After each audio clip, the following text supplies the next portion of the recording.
आज की वीडियो में आप जानोगे क्रोमोसोम्स और जीन्स के बारे में। क्रोमोसोम्स और जीन्स के बारे में आप एकदम क्लैरिफाई हो जाओगे। इस वीडियो के लास्ट तक आपको पता चल जाएगा कि क्रोमोसोम्स आखिर होते क्या हैं और जीन्स आखिर होते क्या। आपने बहुत लोगों से सुना होगा कि इसके अंदर इसकी आँख इसके पापा की जैसी है, इसकी आँख इसकी मम्मी की जैसी है ना। तो ये क्यों सुनते हैं आप लोग, बोलते हैं ना इसके जीन्स इसके ऐसे हैं, इसके जीन्स ऐसे हैं। तो वो आप जीन्स के बारे में आप सब कुछ समझ जाओगे आज कि ये कहाँ होते हैं, इनकी वजह से ऐसा क्यों होता है, सब कुछ एवरीथिंग अबाउट इट। ओके। और हाँ, मेरी राइटिंग थोड़ी ख़राब आ रही है क्योंकि मैं फास्ट लिखती हूँ, इसलिए मेरी राइटिंग और भी ज़्यादा ख़राब हो गई है। अब इसको सुधारने का क्या मतलब है, क्योंकि आजकल हम लोग कीबोर्ड का ज़्यादा यूज़ करते हैं, राइट। ये जोक था, हंसना था इसके ऊपर। और मेरा नाम है अनीशा। आज हम लोग स्टार्ट करते हैं आज की वीडियो, और बिना किसी टाइम वेस्ट के हमें शायद स्टार्ट कर देनी चाहिए। अभी स्टार्ट करते हैं। सबसे पहले हम लोग पढ़ेंगे किसके बारे में, क्रोमोसोम्स के बारे में। किसके बारे में, क्रोमोसोम्स के बारे में। क्रोमोसोम्स को हिंदी में बोलते हैं हम लोग गुणसूत्र। क्या बोलते हैं, गुणसूत्र। मुझे नहीं पता मैंने सही लिखा है या नहीं लिखा, शायद मैंने सही लिखा है। क्रोमोसोम्स को हम लोग हिंदी में बोलते हैं गुणसूत्र। क्रोमोसोम्स आखिर होते क्या हैं। क्रोमोसोम्स एक थ्रेड लाइक स्ट्रक्चर होती है, ठीक है। कैसी स्ट्रक्चर होती है, थ्रेड लाइक स्ट्रक्चर होती है, धागे की जैसी संरचना होती है ये, ठीक है। And it is made up of DNA and stone protein. Chromosomes किससे बनते हैं, made up of, chromosomes are made up of DNA and stone protein. हमें पता है ना डीएनए के अंदर कौन सा प्रोटीन पाया जाता है, स्टोन प्रोटीन। लास्ट वीडियो के अंदर पढ़ाया था, है ना। तो क्रोमोसोम्स किससे बनते हैं, उस डीएनए से, और जो डीएनए के अंदर जो प्रोटीन होता है स्टोन प्रोटीन, उससे मिलकर बने होते हैं क्या, क्रोमोसोम्स। आई होप समझ में आ गया होगा। क्रोमोसोम्स कहाँ पे प्रेजेंट होते हैं, सेल में, न्यूक्लियस के अंदर। कहाँ पे प्रेजेंट होते हैं, न्यूक्लियस में प्रेजेंट होते हैं। नेक्स्ट, क्रोमोसोम्स को डिस्कवर किसने किया था, it was discovered by Fleming and Purkinje. Wait, अब आप बोलोगे ये तो गलत है ना। वो गलत क्यों है वो भी मैं बता दूंगी। It was discovered by Fleming and Purkinje. ये दो नाम के साइंटिस्ट हैं, फ्लेमिंग एंड पुरकिंजे। इन्होंने क्रोमोसोम्स को डिस्कवर किया था। और एक साइंटिस्ट हैं वोल्डियर। कौन से, वोल्डियर। इन्होंने इस क्रोमोसोम को नाम दिया था, ये टर्म कॉइन की थी इन्होंने। तो इन्होंने डिस्कवर नहीं किया था, इन्होंने सिर्फ इसको नाम दिया था। और इसको डिस्कवर किसने किया था, फ्लेमिंग और पुरकिंजे। इन्होंने, वोल्डियर ने तो नाम दिया था कि इस चीज़ का नाम क्रोमोसोम होना चाहिए। इसीलिए क्वेश्चन क्या आता है एग्जाम में, हु डिस्कवर्ड क्रोमोसोम्स, और ये वाले ऑप्शन होते ही नहीं है वहाँ पे, सिर्फ ये वाला ऑप्शन मिलता है आपको। इसलिए आपकी मजबूरी है, आपको ये वाला सही करना पड़ेगा। मैं चाहती हूँ कि वो लोग सही क्वेश्चन पूछे। Next point, chromosomes never found in single form. कहने का मतलब होता है क्रोमोसोम्स ऑलवेज इन पेयर, है ना। मैं कह रही हूँ कि जो क्रोमोसोम्स होते हैं वो हमेशा पेयर के अंदर पाए जाते हैं। इस तरीके से दो क्रोमोसोम है, एक क्रोमोसोम ये, एक क्रोमोसोम ये दोनों हमेशा साथ रहेंगे, ठीक है ना। ये पेयर के अंदर होते हैं। वैसे ही हमारी बात करें, ह्यूमन बॉडी की बात करें, तो हमारे अंदर कितने पेयर ऑफ क्रोमोसोम्स होते हैं। तो अगर पेयर में पूछे तो हमारे अंदर होते हैं 23। और अगर टोटल पूछे कि ह्यूमन बॉडी के अंदर टोटल क्रोमोसोम कितने होते हैं, तो 23 तो पेयर में होते हैं। अब इसको आप खोलोगे तो कितना बनेगा, 46, राइट ना। 23 + 23 कितने हुए, 46 ही तो हुए। अगर इन 46 को हम लोग पेयर कर देते हैं, एक के साथ एक जोड़ देते हैं, तो 23 बनेगा, राइट। तो ऐसा ही है, ठीक है। नेक्स्ट, क्रोमोसोम्स हमें कब दिखाई देंगे, है ना। ऐसा तो नहीं है कि हम लोगों ने सेल को देखा और उस सेल में हमें क्रोमोसोम देखना है तो आपको नहीं दिखेगा, ठीक है। आपको वो क्रोमोसोम कब दिखाई देंगे, जब उस सेल का डिवीजन हो रहा होगा, ठीक है। एक सेल का न्यूक्लियस दो न्यूक्लियस के अंदर डिवाइड हो रहा होता है ना, उस टाइम पे आपको क्रोमोसोम दिख सकते हैं माइक्रोस्कोप के थ्रू। कौन सा माइक्रोस्कोप, इलेक्ट्रॉन माइक्रोस्कोप, ठीक है। तो मैं यहाँ पे लिख रही हूँ क्रोमोसोम ओनली विजिबल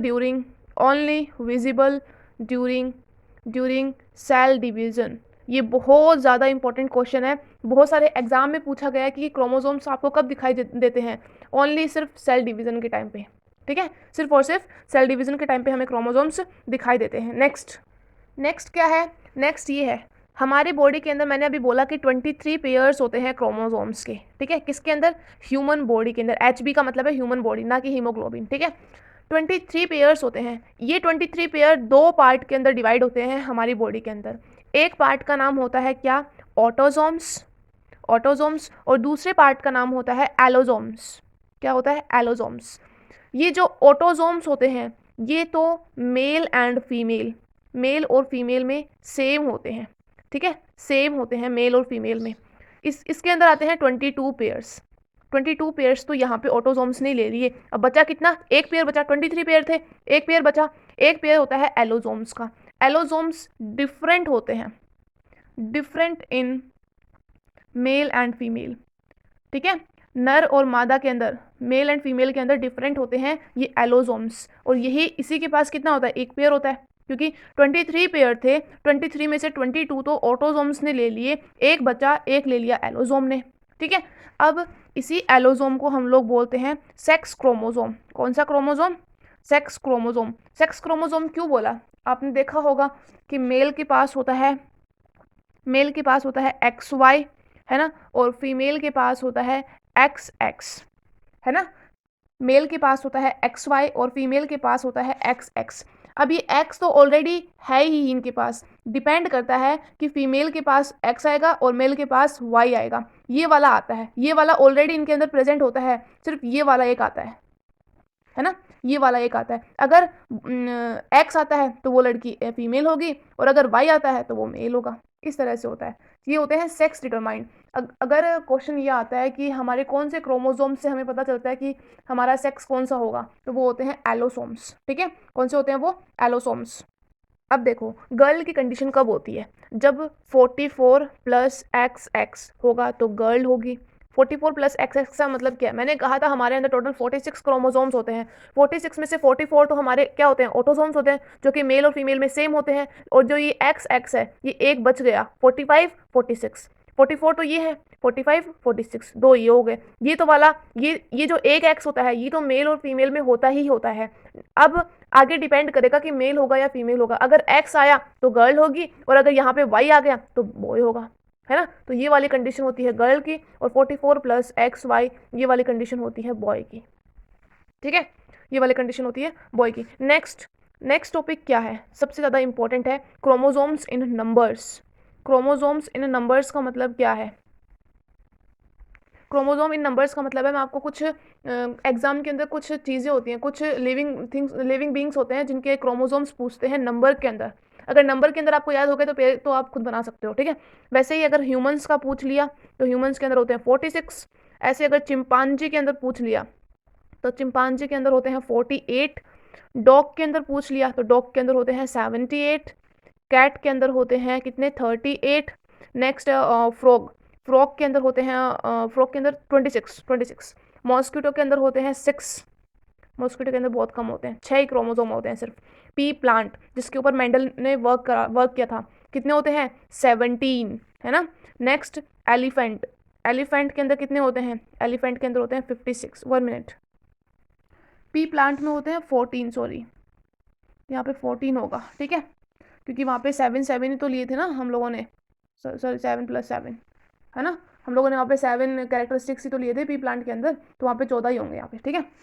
तो ये वाले हैं, ये एग्जाम के डिफेंस एग्जाम में ज़्यादा पूछे जाते हैं कि डॉग के, इसमें से सबसे इंपॉर्टेंट है डॉग का, और पी प्लांट का तो ज़रूरी याद करना है आपको, हमारा भी याद करना है, ठीक है। और एक चिंपांजी का याद करना है, और एक एलिफेंट का याद करना है। इतने तो आपको ज़रूर याद करने हैं, ये ज़्यादा इंपॉर्टेंट है, ठीक है। अब नेक्स्ट कि जब हमारे क्रोमोसोम्स की वजह से क्या होता है, कुछ डिजीज़ हो जाती हैं, कि कई लोग ना मेल होता है वो फीमेल के कैरेक्टर्स शो करने लगता है कई बार, और कई बार फीमेल्स होती हैं वो मेल के कैरेक्टर शो करने लगती हैं, है ना। कुछ लोग ट्रांसजेंडर्स होते हैं, है ना, तो वो किस वजह से होता है वो मैं बताती हूँ आपको, ठीक है। तो पहली कंडीशन क्या होगी, एक सिंड्रोम होता है, उस सिंड्रोम को हम लोग बोलते हैं क्लाइनफेल्टर सिंड्रोम। कौन सा सिंड्रोम, क्लाइनफेल्टर्स सिंड्रोम, ये हमारे 11th क्लास में आता है, ठीक है। क्लाइनफेल्टर सिंड्रोम में क्या होता है, एक मेल होता है, ठीक है ना, मेल होता है, उसकी कंडीशन क्या होती है, ये होती है, देखो, है ना, ये वाली होती है, नहीं मतलब 44 + XX, यहाँ तक क्या था, यहाँ तक वो गर्ल सही थी, यहाँ तक वो गर्ल है ना, मैंने कहा ना 44 + XX तो गर्ल होगी। लेकिन उस टाइम पे जब सेक्स डिटर्मिनेशन की प्रोसेस थी, उस टाइम पे 44 + XX के साथ एक Y और जुड़ गया, इसका मतलब उसके अंदर कितने क्रोमोसोम्स हो गए, उसके अंदर 48 क्रोमोसोम्स हो गए, 44 45 46 47, है ना, सॉरी 47 हो गए, यहाँ पे मैंने गलत लिख दिया, है ना। और हमारे अंदर होने कितने चाहिए, 46 होने चाहिए, मैंने लिखा ना यहाँ पे ह्यूमंस के अंदर 46 क्रोमोसोम्स होते हैं। अगर इनमें से ज़्यादा और कम हुआ तो उसे हम लोग क्या बोलते हैं, सिंड्रोम, या फिर आपको डिजीज़ हो गई है, ठीक है ना। तो यहाँ पे क्या हो गया, यहाँ पे ज़्यादा हो गया, एक क्रोमोसोम ज़्यादा आ गया है। यहाँ पे कितने क्रोमोसोम हो गए, 47 क्रोमोसोम हो गए। और ये वाई वाला क्रोमोसोम है। अगर ये एक्स वाला क्रोमोसोम होता तो कोई प्रॉब्लम नहीं थी उस गर्ल में, लेकिन ये वाई वाला क्रोमोसोम है, इसलिए यहाँ पे क्या हो गया, जो गर्ल है it looks like a boy, girl looking like a boy, looking like a boy, मतलब क्या होगा, फीमेल ट्रांसजेंडर को इफेक्ट कर रहा है ये, ठीक है। फीमेल ट्रांसजेंडर बन जाएगी यहाँ पे। Girl looking like a boy का मतलब क्या होता है, उनके थोड़ी बॉडी मतलब थोड़ी माउस्टैक आने लग जाती है, थोड़ी बियर्ड आने लग जाती है, इस वजह से होता है ये, ठीक है। तो ये सारे हैं, ये वाला होता है गर्ल के ऊपर। और इस सिंड्रोम के अंदर क्या होता है, इस सिंड्रोम के अंदर 47 क्रोमोसोम हो जाते हैं, एक क्रोमोसोम बढ़ जाता है। क्वेश्चन यही आएगा कि क्लाइनफेल्टर सिंड्रोम के अंदर कितने क्रोमोसोम्स होते हैं, तो क्लाइनफेल्टर सिंड्रोम के अंदर 47 क्रोमोसोम्स होते हैं। यहाँ पे जो लड़कियाँ होती हैं वो लड़कों के जैसे दिखने लगती हैं, क्यों, कंडीशन क्या होती है उनकी, 44 + XX + Y, ये वाली कंडीशन होती है। यहाँ तक सब ठीक था, 44 + XX के अंदर जब तक सब ठीक था, लेकिन यहाँ पे क्या आ गया, वाई आ गया। और ये वाई किसके अंदर होता है, मेल के अंदर होता है, राइट।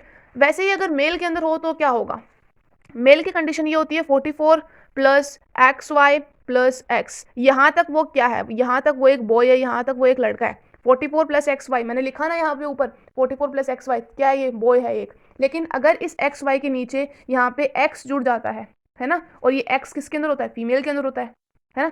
एक X इसके पास था ऑलरेडी, यही तो दोनों में सेम होता है। ये वाला डिटरमाइन करता है कि वो बॉय होगा या फिर गर्ल होगी। तो यहाँ पे इसमें Y आया तो ये बॉय हो गया, लेकिन एक X और जुड़ गया, तो वो जो मेल होता है ना, वो जो मेल होता है वो कैसा दिखता है, हमें लड़कियों जैसा दिखता है, मेल लुकिंग लाइक गर्ल या फिर फीमेल, कुछ भी लिख सकते हो आप, ठीक है।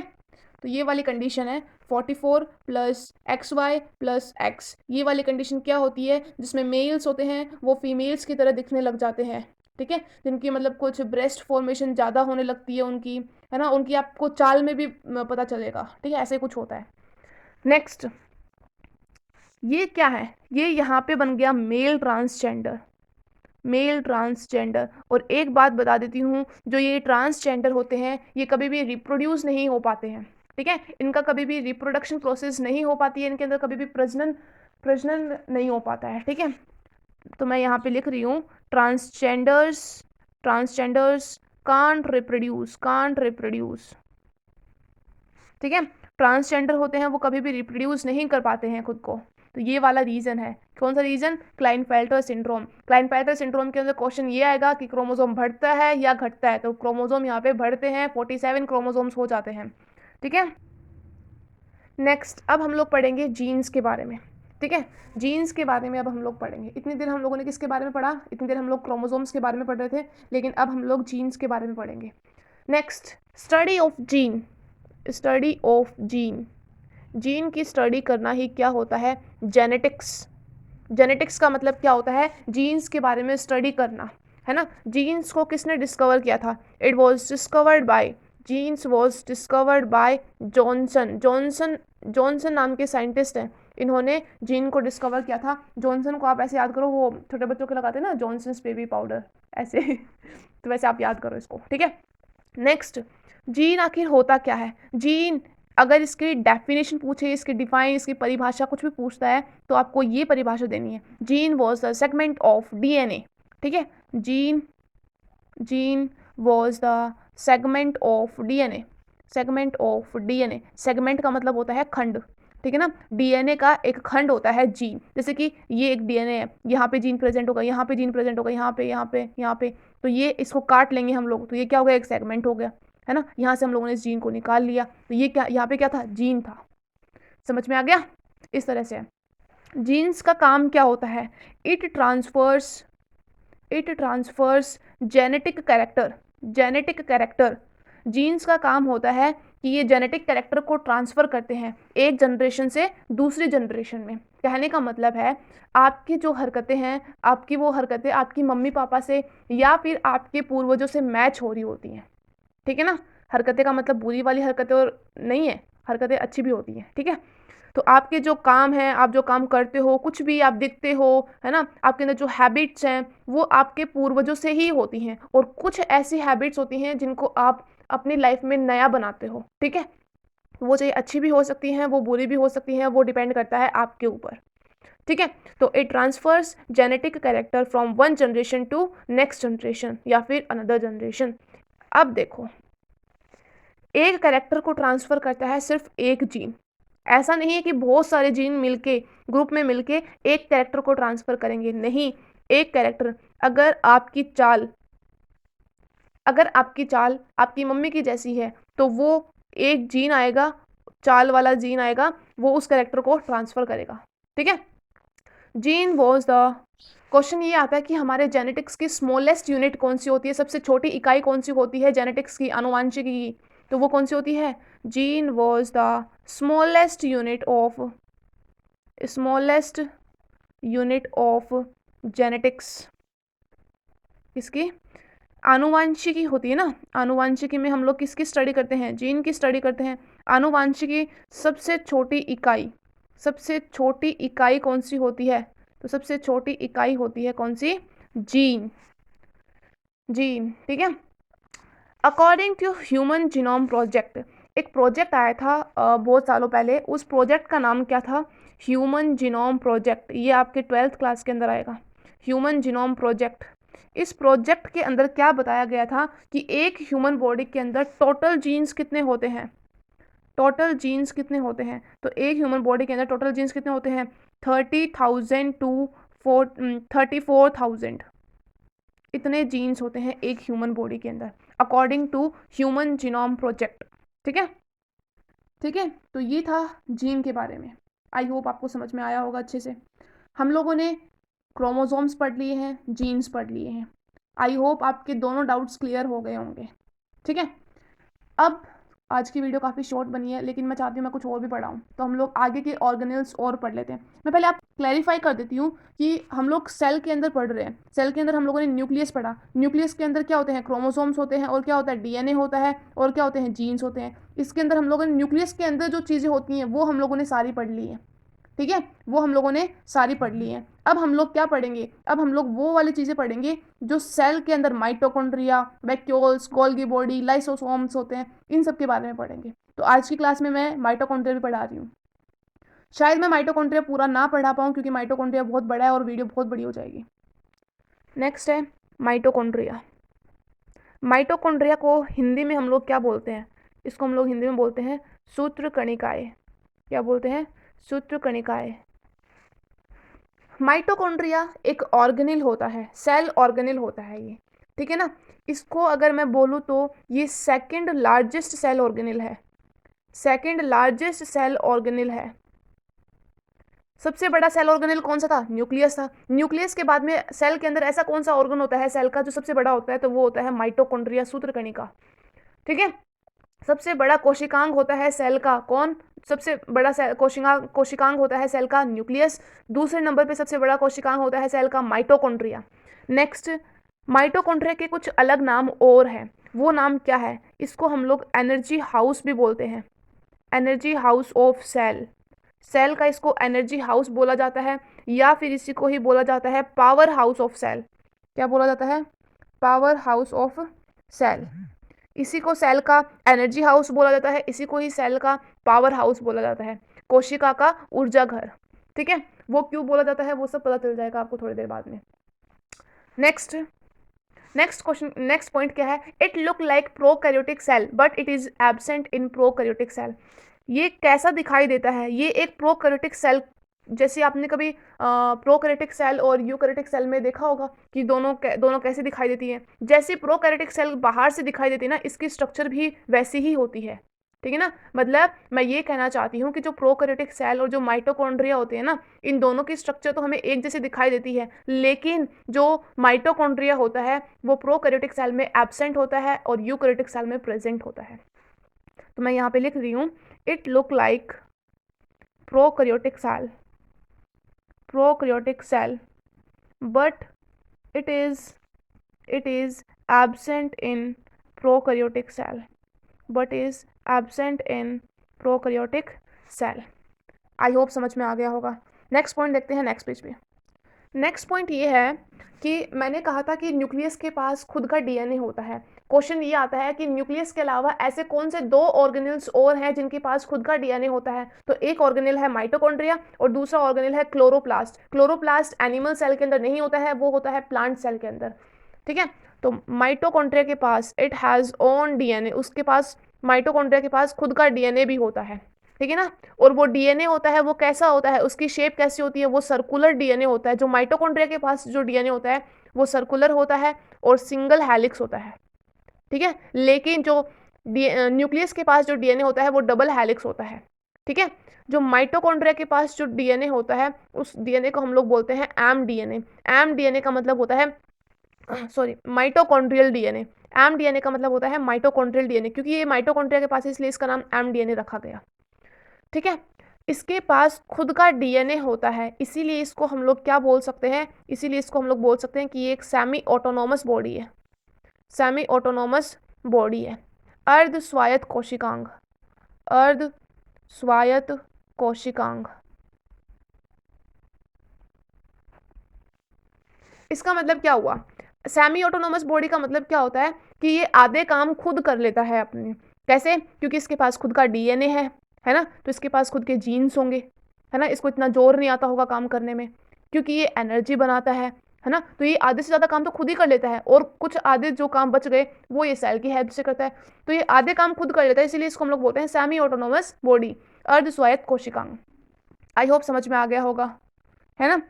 नेक्स्ट, इसके अंदर जो राइबोसोम प्रेजेंट होता है, इसके पास खुद का राइबोसोम भी होता है। इसके पास जो राइबोसोम होता है वो 70S राइबोसोम प्रेजेंट होता है। मैंने आपको पीछे डिफरेंस में बताया था कि राइबोसोम्स 2 टाइप के होते हैं, एक होता है 70S और एक होता है 80S।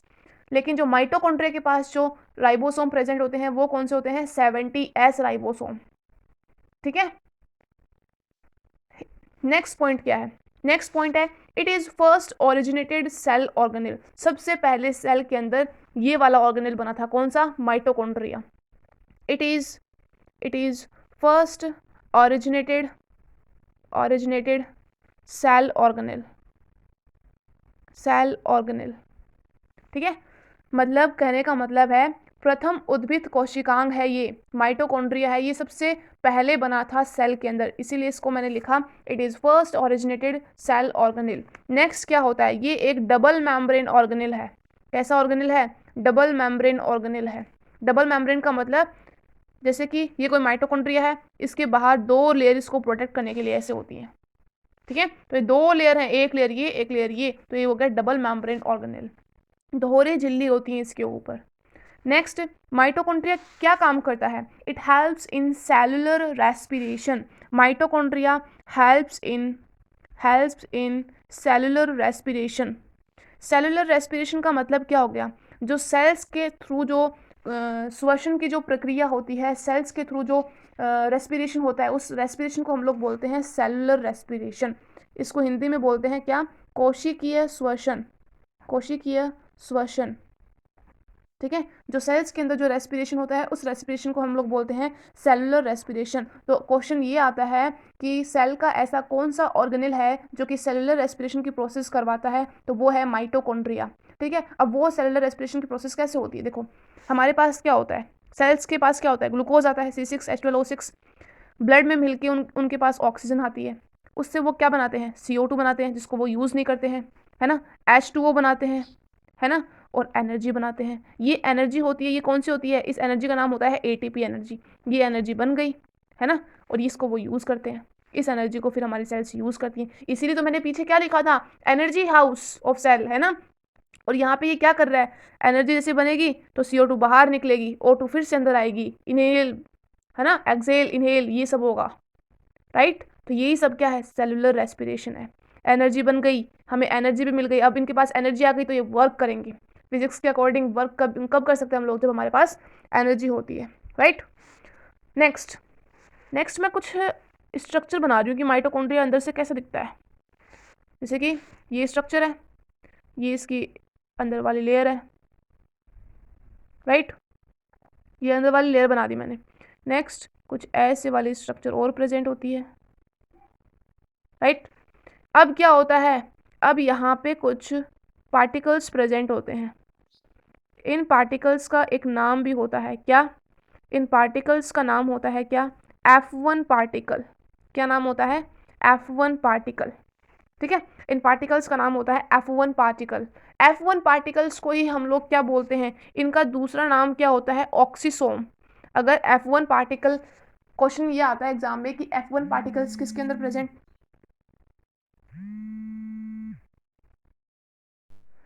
नेक्स्ट क्या है? मैंने क्या कहा कि जो F1 पार्टिकल्स होते हैं उनको क्या बोला जाता है? ऑक्सीसोम बोला जाता है, राइट। अब इन्हीं ऑक्सीसोम को एक और तीसरा नाम और दे दिया गया है। तीसरा नाम क्या है? ETP। ETP का मतलब होता है इलेक्ट्रॉन ट्रांसपोर्ट पार्टिकल। ठीक है, मैं ये कहना चाहती हूँ कि जो ये वाली स्ट्रक्चर दिख रही है, इस वाले स्ट्रक्चर को हम लोग बोलते हैं F1 पार्टिकल। और F1 पार्टिकल के दो और नाम निकाल दिए गए हैं, ऑक्सीसोम और ETP। ठीक है, ETP। अब इसके बाद में जो आगे माइटोकॉन्ड्रिया के बारे में है वो मैं आपको नेक्स्ट वीडियो में पढ़ाऊँगी, क्योंकि काफ़ी ज़्यादा हो गया है ये, और माइटोकॉन्ड्रिया में अभी और बहुत ज़्यादा बाकी है। ठीक है, क्योंकि माइटोकॉन्ड्रिया से भर भर के क्वेश्चन आते हैं। ये एक ऐसा सेल ऑर्गेनेल है जिसमें से सबसे ज़्यादा क्वेश्चन पूछे जाते हैं, आई थिंक। ठीक है, मैंने अभी अब तक को आपको इसकी डिस्कवरी नहीं बताई है ना, इसके टर्म किसने दी है वो नहीं बताई है, इसके और भी काम होते हैं वो भी नहीं बताए हैं, इसकी साइज़ है ना, इसके अंदर रेस्पिरेशन भी दो टाइप से होता है वो भी नहीं बताया मैंने आपको। बहुत सारी चीज़ें हैं, किसके अंदर प्रेजेंट होता है किसके अंदर एब्सेंट होता है वो भी नहीं बताया है। तो वो सब मैं आपको नेक्स्ट वीडियो में बताऊंगी। तब तक के लिए वेट कीजिएगा और अपना ध्यान रखिएगा। Thank you so much, bye bye and take care of you.